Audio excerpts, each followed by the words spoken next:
Hey guys, on this episode, we have Sam from YogaSix, and we're talking about how to navigate a business through COVID-19, how to create a social media strategy that actually works, and how going to bed earlier actually helps you be more successful in your business and in personal life. Enjoy. This is the Marketing Natives, providing actionable ways to grow, improve, and succeed in your business. And now, your hosts, Christian and Aaron. All right. Welcome back, guys. Thank you so much for tuning into another episode of the Marketing Natives. Today, we have a special guest, Sam with YogaSix up here in McKinney, Texas.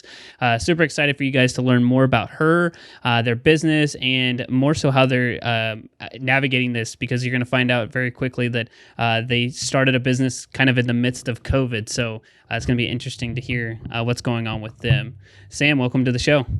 Thank you so much. Appreciate you talking to me. Absolutely. So tell us a little bit about YogaSix. What is that? Why that name? So tell us a little bit about the company. YogaSix is it's a locally owned company, but it is a franchise. So it comes out of the original studio was not out of California, but our corporate office is in California. We are owned by the parent company of Exponential Fitness. So Exponential Fitness has big, huge fitness brands like Club Pilates, Pure Barre, Row House, Stretch Lab, AKT, and also YogaSix amongst a couple others. So what that means is that we're owned by this amazing company that believes in the member experience. And so my owner, Sherry Beasley, she has 3 locations, 3 territories in the McKinney-Allen area. And we are in the midst of building 2 locations at the moment. We have a west location in McKinney. It's off of Custer and El Dorado. And then our north location is off of Hardin in 380. And what YogaSix stands for is we have 6 different styles of classes, something for everyone. So what YogaSix stands for is that we are all inclusive. So we have something for everyone, whether you have been practicing for 20 something years, or this is your first brand new to yoga, we have something for you. All of our classes are all level based. And the 6 different styles of classes just tries to offer something for everyone. Well, can you go through some of those 6 styles of classes? Like, I know I've heard of like hot yoga and goat yoga. I'm assuming you guys don't do goat yoga, but goat yoga is not on the schedule, no. Okay, gotcha. So the 6 different styles of classes, all of our classes are heat based. Some are a little bit more than others. So if you are brand new to yoga, we have a class for you that's called 101, which basically breaks down some of the postures and is a little more informational. There's a lot of props that you can use in yoga, so we break down how to use those. And so we take out that scared factor of, I don't know what the heck to do, and then bring that approach in the 101 to kind of ease you into it. And then with our slow flow, it's a little slower instruction. Doesn't mean easy, it just means a little more holding of postures, a little more stability, purpose, flow. And then we have Restore, which is a stretch-based class. So we get down low to the ground and do a lot of stretching. Great for runners, spinners, that type of thing. We also have, Hot Class, which is a set sequence. Very good for like type A personalities. It's the same every time. They can kind of gauge where they're at. What else do we have? We have Sculpt and Flow, which incorporates cardio and some light weights, dumbbells. And then I'm always forgetting one. I'll remember in a second. I'm guessing that one was not your most favorite. Or I guess which one is the best? I heard the one for the runners in the low. Yeah, I need that one. I'm definitely that one's going to be, they're all great, but that one is going to be, I think, for the people who are those CrossFitters, or those people who do a lot of running or sitting on a bike, or anybody who sits at a desk all day long is going to be great for Restore. Nice. Yeah. I'm sure Christian will find a way for us all to get into that, or he wants that too. Yeah. Well, I mean, I've done yoga in the past, but it's been, some of those just guided videos. And it's always been a very long, usually session. But after, 2-3 weeks of actually doing it, it's a full on workout. and I did not think that, yoga was going to be something that would definitely work my muscles and my flexibility and like all this stuff. And I mean, I'm a believer. I mean, I don't do it regularly, but the times that I've done it, I always feel like more powerful, more flexible. I actually feel like I'm getting a workout in. So, I mean, I love it. Well, speaking of, the class I forgot was power. So there you go. Okay. There you go. And we also believe that it should be a full sensory experience. It's not only for your body, but it's also for your mind. We incorporate music, lights, sound. We have towels at the end of class where you get the smell from different essential oils and things like that. So we just believe that from the second you walk in to the second that you leave, it's a full experience for all the senses. So it not only takes care of your body, but it's for your whole being. And whenever you're going through a class, is there options for like, you can just do a drop in, like say, for example, like, I just want to go once a week. It's that way, or like how are the memberships like broken down for people? Like, yeah. So we're a membership based studio. We believe that, if you come in, the more often you come in, the more it works. Right. So we just try and get you in there as often as your time allows and is best for you. But, we like to start people off with, if it's possible, with an unlimited membership. So, that obviously gives you unlimited access. We also have, 8 times a month, which is an 8-pack, or 4 times a month, which is a 4-pack. And then for people who just want to drop in, you're coming in from out of town, you've never taken a yoga class before, it's $25 just to drop in and see what we're all about. and since you guys own multiple locations, can you drop into any one of those locations, or is it just the location that you're going to, like at Hardin or whatever? If you have an unlimited membership, you can go to any location, not only the ones that my owner, Sherry, owns, but you can go to any location in the nation if you have what we call our Warrior 3 unlimited package. So if you travel a bunch, which I know a lot of people, like, I've had many memberships where I can only go to that one location. If I go out of town, I'm kind of out of luck. So for us, it's like, if you have family or relatives, you travel for business, we're hoping that YogaSix is going to be available for you wherever you go. Awesome. And so we're recording this obviously kind of in the midst of COVID with everything going on. Where are you guys at as far as, I know you were in the build out phase and I think you're open now. What is it not open yet? So yeah, where are you guys at as far as opening, and what does that look like? And like, when will people be able to go see you, I guess, fully? Yeah. Well, we actually were supposed to be open quite a bit ago. And we got super close to where we thought we were going to open around March. And then, of course, we all know what happened around March. So we got delayed. So now what our West location, we're looking at less than 30 days right now. We're hoping for a July 1st-ish timeline. So we're not releasing that date at the moment, but that's what we're kind of hoping is the first week of July. We're going to be up and running and ready to go, following our state and federal guidelines, of course. So that definitely put a damper on our opening situation, but we're happy that we're almost to that point now. How did you guys pivot right there at around March, whenever everything got shut down and everything went into quarantine? And then I guess how quickly did you guys implement something in place? Well, we are super lucky where we have a great franchise. We're part of a great franchise. So our corporate team really helps us out. When all of this hit, I don't think I personally understood what obviously was about to happen. So I was like, oh, this will blow over in like 2 weeks. It's fine. Mm-hmm. And that didn't happen. So corporate kind of took over. There was a little bit of a standstill, I want to say, for like a week. And then they were on it. So we had new marketing tools. We had new avenues. We went to a virtual platform. Even for we had some locations. So YogaSix has about 40 locations that are on the ground, like up and going right now, but we have 450 that have been sold. So everyone's in a different phase, whether they're not building yet or they're in pre-sales like us. Our corporate team had a plan for us. So we went to a virtual platform pretty soon, right after about, I would say, the end of March. We were already up in what we call phase 1 of pivoting. Wow. Yep. That's awesome because pivoting after a week is very quick to do, especially for you guys. Like you said, you went from, hey, we're going to be talking about grand opening and getting flyers out there. I'm sure you guys had already sent out things in the mail or had already told people like this is the date and Oh yeah. everything's kind of on hold. So what are you said this one that you're talking about is which location is this one off of? This is Custer and El Dorado. It's our Gotcha. west. Got it. Okay. And when did you said there was one going to be coming to Allen? Well, she has territory for Allen. So okay. when you buy in, you have like certain zip codes you can build in, and she has possibilities to build in Allen. We're not sure.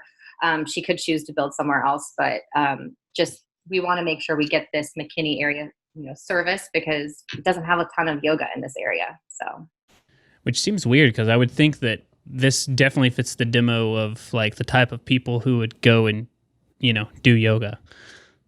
I mean, there is definitely yoga, and I'm not taking away from that at all. But I think what we're offering is very different. And there's always a place for more yoga.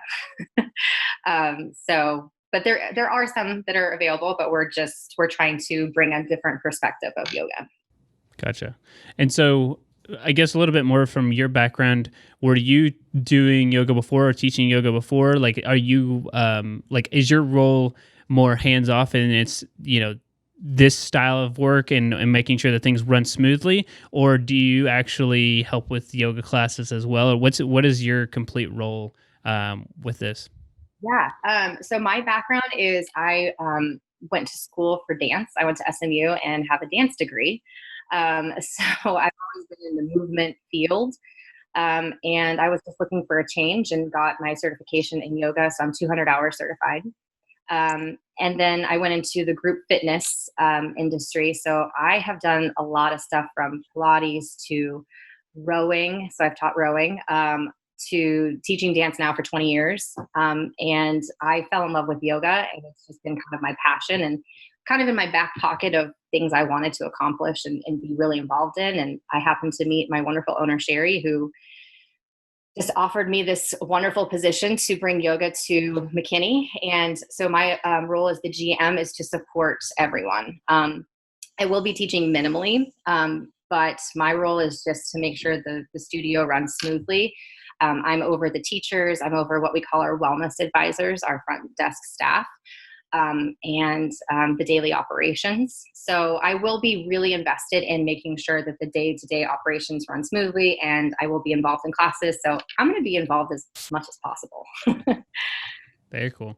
And backing up a little bit, how did you and Sherry meet? Because you made it seem like it was like hey, we ran into each other at Target or something. Well, we met in a field where I was working, and I actually went to interview just for an instructor job, and we hit it off really well. And I knew that I wanted to get more involved in yoga, but I didn't know I was going to be this involved in yoga. So I met her through another job, and then I interviewed separately through just wanting to be an instructor. And then she just said, "Hey, are you interested in a little bit more?" And I didn't really quite know what that was because I was just doing fitness, and I love teaching. It's my passion. But now my platform of being a general manager gets to be a little more involved and gets to be, I get to bring it to a lot bigger role, a lot bigger, part of the community. Mm-hmm. So, we're a marketing agency. What has been, I guess, maybe your biggest struggles, especially with everything that's going on, it's probably been 10 times harder. But with like the marketing, right? Maybe the social media, has there been anything in particular that you've struggled with as far as, getting the word out for the new studio? I would say COVID definitely, I think people shut down. I would say in my head, it was probably about a 6-week pause. So we were rocking and rolling, and then all of a sudden people just shut down. So I think just being able to even inundate people with any sort of information was really hard. So that was the biggest part of our struggle, is that I don't even think I talked to a human being for about 3 weeks about yoga because no one really wanted to talk to me. And I think it was slightly insensitive. for me to call people. So I didn't. So I think that was the hardest part, is finding a balance between, I want to reach out to these people, I don't really want to sell them because of all the stuff that's going on. So that was the hardest part for me. When did you make that transition? Like you said, I mean, to me, I guess we're like, everybody's kind of gotten this, like, we've went through these stages of like what's going on with COVID, like extreme fear to, okay, now let's be prepared, to now like, let's open things up. Let's get back to somewhat our new normal is. When did you guys start to get into that transition to where you felt comfortable enough to talk to people about joining and growing the business as, you know, what you were doing back in March? I think we started to, first of all, our, what I guess I'll call our phase one was just member retention. So we had members who had already bought into us being open a lot sooner than we thought we were going to be, or that we are now. So our number one was to check in with our members and just be human and say, how are you doing? What's going on? How's your family? You know, if anyone lost their job, I just would call and reach out. And my owner did. I mean, we both got on the phones and just started calling all our members. So that was our number one, is just member retention, and also just making sure everyone was okay. And then I think it was, I want to say maybe 5-6 weeks ago, things started to just turn around, where we started to see maybe light at the end of the tunnel. And we started to pivot on, at the end of this, or when we get out of this, or when things start to get a little bit back to normal, we are here for you, and this is what we have to offer. So it was more like, where are you at now? Where do you want to be when we're going back to a normal situation? And here's what we can help you with if you would like it. So that's kind of what changed for us. What do you think you're going to enjoy the most whenever you guys open? I'm sure this is the biggest thing right now, is anticipating opening, but like, what are you most ready for once you guys open, that you're like, okay, finally this big relief is like off of my shoulders. We can finally do this, or I finally have this sense because we, you know, got this out of the way. I'm ready just to finally offer these people that have been so patient with us, offer them these classes, and then to let them experience it, and then just to hear their thoughts, hear what their experience was, hear their emotions. And I don't know if you guys feel the same way, but after I work out, I do feel, I like it when it's over. So I like those feelings of being done and what I've accomplished. And I want to hear about my members' accomplishments, and just getting into the studio and being able to provide this wonderful service for them. So I'm excited just to hear how their experience was.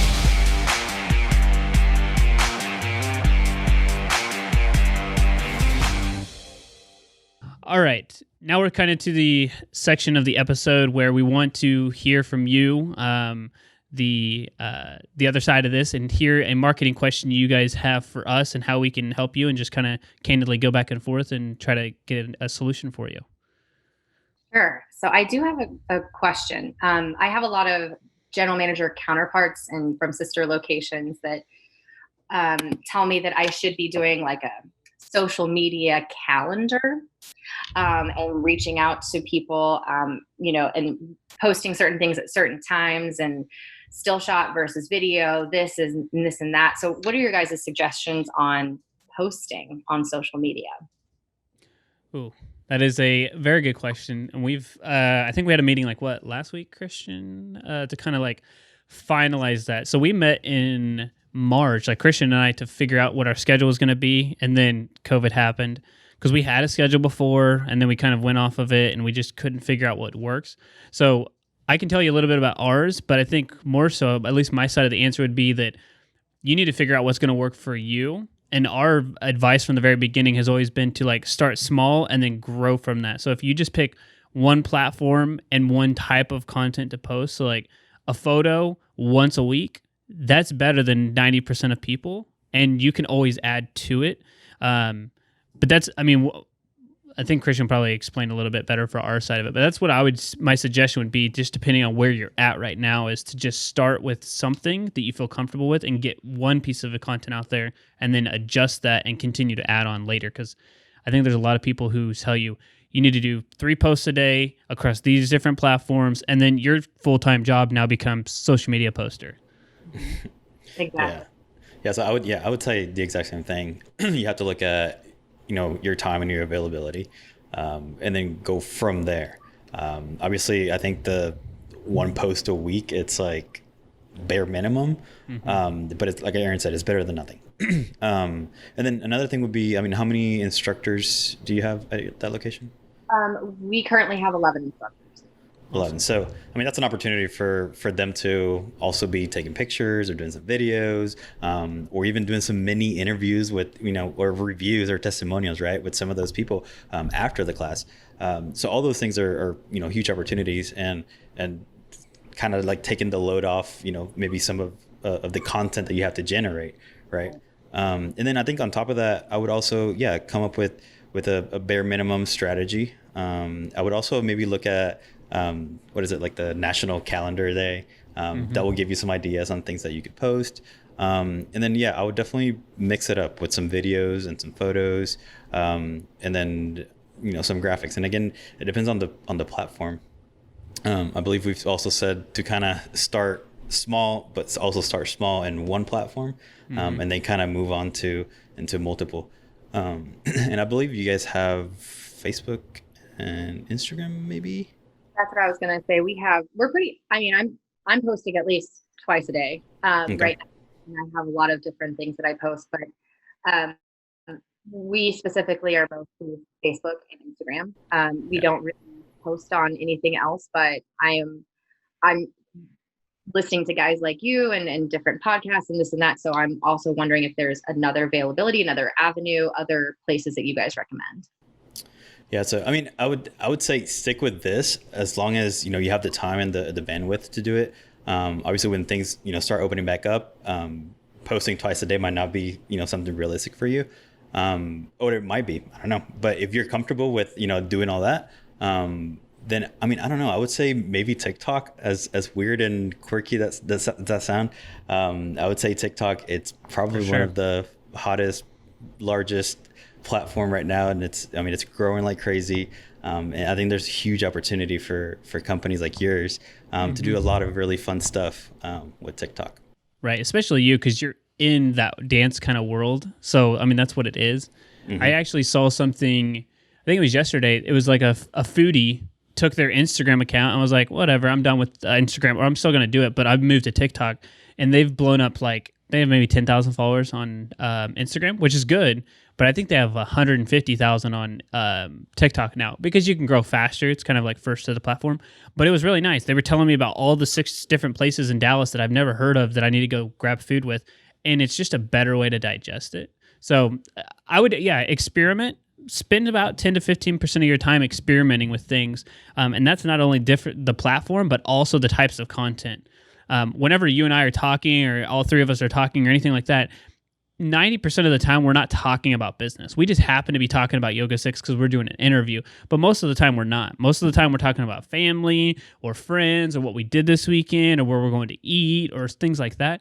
Talk about those things. So for example, you may be predominantly women and those women may predominantly be moms. You should be talking about those things and adding value to them as moms, not necessarily just as yoga, because they understand that and they know that they're going to get that from you, but they're moms first who happen to do yoga. They are not all yogis who happen to be moms. So I would use that as a place to test and say, hey, look, I want to, talk to you as a real mom. And I guarantee you, if you did a meme or something close to that, that's like, you know, mom's homeschooling right now, that would be more likes on one of your photos and more engagement on one of your photos than anything about somebody doing a yoga stretch. And that's just because it's relatable.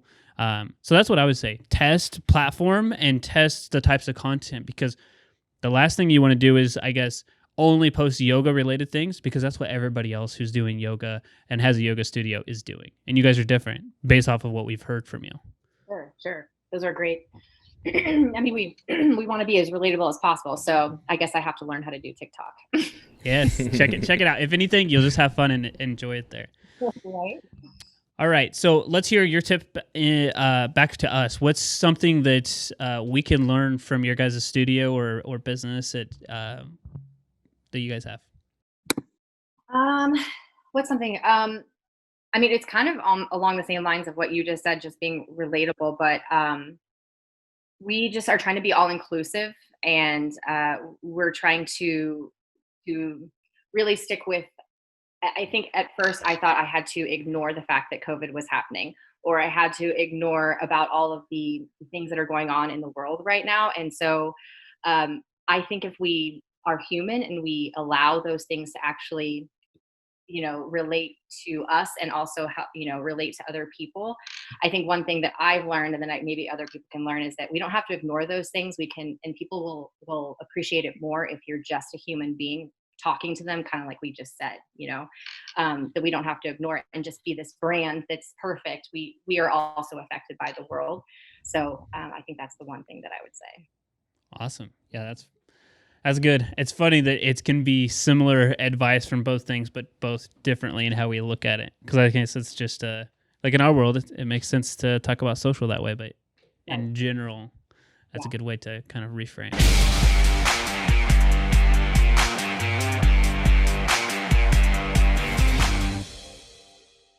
All right, so we have a couple of questions for you that we call like our rapid fire or fun section. So this should be fun for you. This also may stump you, so we can always move on. So you can do we don't have a button or anything like that, but you can say pass and we'll come back to it potentially. So are you ready? Sure. Okay. You're like, all right, it's time to get intense. All right. So what's a purchase of $100 or less that has positively impacted your life in the last 6 months or recent memory? This is going to be ridiculous, but I would say my yoga mat, because I actually had to purchase a new one and I didn't know how much use I was going to get out of it at home. So there you go. Dang. And how much was the yoga mat, just for reference? 70 something, I believe. Yeah. Dang. I didn't know how much yoga mats were. This must be a nice one. I'm guessing it's a nice yoga mat. It's a pretty nice one. It definitely will. I got it to sweat a lot on, so you have to invest on something like that. Gotcha. Yeah, the one that I had was like you laid it on the ground and you pretty much were on the ground. Curled. Yeah. From being yeah. And then the wind just pick it up. And, yeah. Yeah, and it hurts your knees just to be on it because it's like literally paper. Maybe you don't need to use that one. Yeah. Get it. I'm guessing if I paid $75, I'd get a little bit better yoga mat. Oh. Well, you answered that like a champ, so that was very impressive. Thank you. I appreciate it. I don't know. There's a couple different crazy stuff that I probably shouldn't admit to buying in Oh, we want to know those too. Sure, happily answer those. Well, I got some succulents that I've already killed, so that sucks. You killed succulents. That's impressive, honestly. Thank you. I bought, what else have I bought a couple clothes that just don't fit. So yeah, things that I just don't need to be purchasing online and just wait.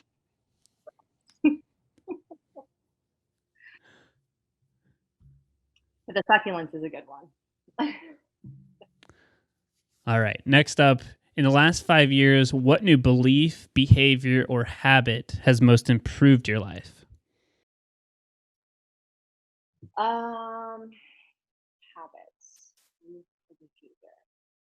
I would say I used to basically stay up until 3, 4 o'clock in the morning and wake up at like 11 or 12 because my schedule allowed me to. Because I was teaching dance, and you teach dance at nights, and that's just the way I thought my body clock worked well. So that was my belief, and I changed that.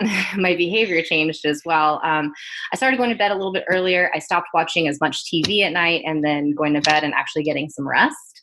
And my body clock has completely turned around, and I'm waking up at like the awful hours of like 6 and 7 and actually being productive. So I didn't really believe in that before. So I think that has definitely helped me. Not to say that has to be for everyone, but that helped me. Well, and we wouldn't have met each other if you wouldn't have been waking up that early, because we met at the McKinney Chamber. So you definitely wouldn't have been there. Well, it also didn't hurt that I was teaching 5:30 a.m. classes for a while. So, that doesn't hurt. That I had to change. Ooh. Yeah. I can definitely relate to that. I feel like I've always said, "Oh, I'm a night owl. I'm a night owl," but changing that to actually go to bed at a decent time and actually get in, your full 8 hours or 7 hours, and then waking up early, you just feel more productive, I think. Especially if you get like a workout early in the morning and then you have the rest of the day to conquer. So yeah, I would definitely agree with that. It was a nice excuse for a while for me, Yeah. though. I'm like, I can't do that. It's way too early. I go to bed at like 3 or 4. Well, stop going to bed at 3 or 4. Yeah. Oh, right now I don't even think I could make it till 3 or 4. It was like, I think it was Saturday night or something like that. I was like, it was 11:30 and I was like, my eyes were burning. I was like, I can't even stay up to like watch a movie. I can't stay up to watch a show. Like, this is late. Or that's, I mean, to me, that's like an hour and a half past my bedtime. But it's like, oh man, I could not even do that. Well, I have friends who ask if I want to go to dinner at like 7:30. I'm like, 7:30? That's so late. I'm like, am I? Right? It's like, I'm going to be falling asleep at dinner. Yeah. Oh, yeah. It definitely turned around a lot for me. But I do like being a little more productive during the day. That's for sure. Mm-hmm. You mentioned this watching TV, and during this pandemic, there's probably been a lot of opportunities to either Netflix binge or Amazon Prime binge or Hulu binge. What has been something that you've been watching lately? Well, of course, I watched Tiger King. So that happened. Thank goodness for that. Yeah. Did Carol do it? We just got to know that real quick. Did she? Okay. Okay. I just want to know, there's some people out there who are Carol Baskin fans that like, I think that's the thing that we can unite the country on, is that Carol Baskin did it. So I just wanted to clarify. There's no question on my mind about that. She's selling N95 masks now. So if you want to participate and help her out, you can purchase those. I'm like, all right. I know she needs more publicity. So Yeah. I also like the is it Dead to Me, Dead Like Me, or something Dead like to Me. I watched that one. That one's a great second season. And then I got back to watching Shameless. So yeah, my TV watching is all over the place. And I also had some Real Housewives marathons going on in there too. So Excellent. can't forget about that. Yeah. I've heard a lot of people talk about Shameless. That's the what's the premise of that, real quick? Well, it's William H. Macy, I believe. Okay. That, it's just about a family from Chicago that has a whole bunch of problems, and just watching their shenanigans go from the years. I think there's 10 seasons, so it's a pretty crazy show. That's the next thing that I'm going to do whenever I find a new show, is that they have to have, the prerequisite is at least 7 seasons, because I loved Parks and Rec and I've loved other shows, and they're like 6 seasons, 5 seasons, 3 seasons. I'm like, really? Like, if you love a show and then you like get all the way through it and you find out that it was canceled, like, I'm like, this is horrible. I want more of this. And then those 5 or 6 season stuff, just, I don't know, they're not enough. So 10 seasons, that sounds like you're good for a while. I can deal with that. Yeah, you can get on that one and spend some time. It's a crazy show. Awesome. All right. I think you answered every question, at least in the rapid fire part of things. Yes. You did this, I mean, honestly, probably top 1 or 2 of completing the rapid fires quickly. And the first question usually stumps people. It's usually a quick pass, but you answered that without like skipping a beat. So I'm very impressed. I felt like I had pressure on me. All right. So how can our audience, how can the people who are watching the video and the audio podcast version of this, how can they find out more about of YogaSix, especially in the McKinney area? How can they find out more about you? How can they get involved? What's the best way for them to find you guys?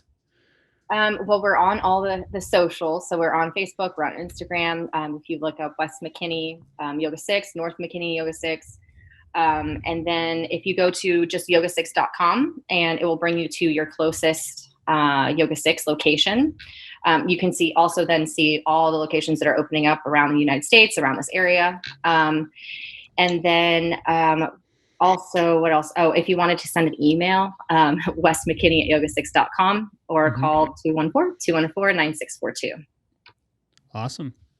We will put all of that in the show notes, so we'll be reaching out for that just to make sure everything's correct there. But awesome. Sam, thanks so much for jumping on here. It was fun to get to know you and learn a little bit more about what's going on, and hopefully we can go out there. I'm trying to practice my posture and everything. Yeah.